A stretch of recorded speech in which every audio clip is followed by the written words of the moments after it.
Hello, അസ്സലാമു അലൈക്കും. അങ്ങനെ ഞങ്ങൾ വീണ്ടും അമൃതയിലോട്ട് പോവുകയാണ് കേട്ടോ.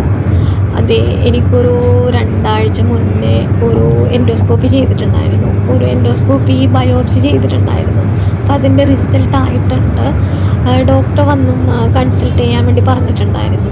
അങ്ങനെ ഞങ്ങൾ അതിൻ്റെ ആവശ്യത്തിന് വേണ്ടി ഹോസ്പിറ്റലിലോട്ട് പോവുകയാണ്. വെളുപ്പിന് ഒരു 4 മണിയൊക്കെ ആകുമ്പോൾ ഞങ്ങൾ ഇവിടുന്ന് ഇറങ്ങി. ഒരു 10 മണിയൊക്കെ ആകുമ്പോഴത്തേക്കും ഞങ്ങൾ ഹോസ്പിറ്റലിൽ എത്തി കേട്ടോ. എ ബ്ലോക്കിലാണ് ഗാസ്ട്രോളജി ഡിപ്പാർട്ട്മെൻറ്റ് വരുന്നത്. എ ബ്ലോക്കിൽ സെക്കൻഡ് ഫ്ലോറിലാണ് കേട്ടോ. ഞങ്ങൾക്ക് കിട്ടിയ അപ്പോയിൻമെൻറ്റ് ടൈം എന്ന് വെച്ച് കഴിഞ്ഞാൽ 2:45 ഞങ്ങൾക്കുള്ള അപ്പോയിൻമെൻറ്റ് ടൈം. നേരത്തെ എത്തിക്കഴിഞ്ഞാൽ വേഗം ഡോക്ടറെ കാണാമെന്ന് കരുതി.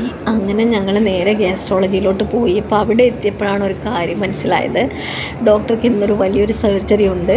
അപ്പോൾ 1 മണിയൊക്കെ കഴിയും ഡോക്ടർ അവിടെ എത്താൻ. ഞങ്ങളുടെ ടോക്കൺ ആണെങ്കിൽ 20 പറഞ്ഞു. അപ്പം ഫുഡൊക്കെ കഴിച്ചിട്ട് വെയിറ്റ് ചെയ്യാൻ പറഞ്ഞു. അങ്ങനെ ഞങ്ങൾ നേരെ അവിടെ നിന്ന് ഇറങ്ങിയിട്ട് നേരെ ക്യാൻറ്റീനിലോട്ട് പോയി ഫുഡൊക്കെ കഴിച്ചു. എന്നിട്ട് വീണ്ടും തിരിച്ച് ഗാസ്ട്രോളജിയിലോട്ട് പോവുകയാണ് കേട്ടോ. ചില ഡോക്ടേഴ്സിന് അവിടെ ഇന്ന് പ്രൊസീജിയർ ഡേ ആണ്. ഞങ്ങൾ ഡോക്ടർ ഇന്ന് OP ഡേ ആണ്. അത്യാവശ്യം നല്ല തിരക്കും കാര്യങ്ങളൊക്കെ ഉള്ളൊരു ഡോക്ടറാണ് കേട്ടോ. 1 മാസം മുന്നേ ഒക്കെ ബുക്ക് ചെയ്യണം ഡോക്ടർക്ക് ഒരു അപ്പോയിൻമെൻറ്റ് കിട്ടാൻ. എന്നാലും ഇത്തവണ പെട്ടെന്ന് ഡോക്ടർക്ക് അപ്പോയിൻമെൻറ്റ് കിട്ടി. അങ്ങനെ ഞങ്ങൾ ഡോക്ടറെ കാണാൻ വെയിറ്റ് ചെയ്യാണ് കേട്ടോ. അങ്ങനെ നേരെ ഡോക്ടറെ കണ്ടു. ഡോക്ടറോട് കാര്യം സംസാരിച്ചു. അപ്പോൾ ചെറിയ ഇൻഫെക്ഷനും കാര്യങ്ങളൊക്കെ ഉണ്ട്. 2 മാസം മെഡിസിൻ കഴിച്ചിട്ട് വീണ്ടും ഡോക്ടർ വന്ന് കാണാൻ പറഞ്ഞു. അങ്ങനെ ഞങ്ങളുടെ ഡോക്ടറെ കണ്ട് അവിടെ നിന്ന് മടങ്ങി കേട്ടോ.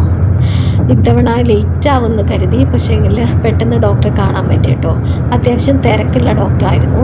എന്നാലും ഇത്തവണ വേഗം ഡോക്ടറെ കാണാൻ പറ്റി. അങ്ങനെ സാധാരണ ഫുഡൊക്കെ കഴിച്ചിട്ടാണ് ഞങ്ങൾ ഇറങ്ങാറുള്ളത്. പക്ഷേ ഇത്തവണ എനിക്ക് ഫുഡ് കഴിക്കാൻ ഇച്ചിരി ബുദ്ധിമുട്ടുണ്ട് കേട്ടോ. അതുകൊണ്ട് ജ്യൂസ് ഐറ്റംസ് കഴിക്കുന്നതിൽ എനിക്ക് കുഴപ്പമില്ല. പക്ഷേ ഫുഡ് കഴിക്കാൻ ഇച്ചിരി ബുദ്ധിമുട്ടുള്ളതുകൊണ്ട് ഞങ്ങളൊന്നും കഴിച്ചില്ലായിരുന്നു. എനിക്ക് ഒരു ജ്യൂസ് കുടിച്ചിട്ടുണ്ടായിരുന്നു. പക്ഷേ എനിക്ക് കൊയിലാണ്ടിയിലെത്തിയപ്പോൾ ആ കരിക്കിൻ ജ്യൂസ് കുടിക്കാൻ ഒരു ആഗ്രഹം വന്നു. അങ്ങനെ ആ ജ്യൂസൊക്കെ കുടിച്ചു കേട്ടോ. ഞങ്ങൾ ആനക്കുളം ഉള്ള എന്ന് പറയുന്ന സ്ഥലത്തുനിന്ന് ഒരു കരിക്കിൻ ഷേക്കൊക്കെ കുടിച്ചിട്ട് ഞങ്ങൾ വീണ്ടും ഞങ്ങളുടെ യാത്ര തുടർന്നു കേട്ടോ.